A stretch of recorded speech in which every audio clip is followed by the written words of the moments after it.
আজকে সকাল 11টা থেকে আমাদের মেডিকেল কলেজে মানববন্ধন শুরু করেছিলাম কোটা প্রথা সংস্কার চেয়ে।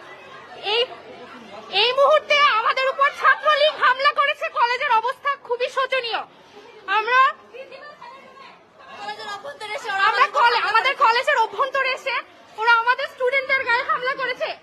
আমাদের কলেজে রোগীদের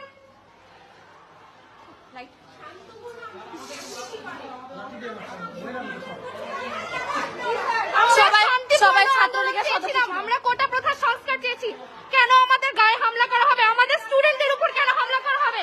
ছাত্রলীগ আমাদের ক্যাম্পাসে ঢোকার সাহস কি করে পায়?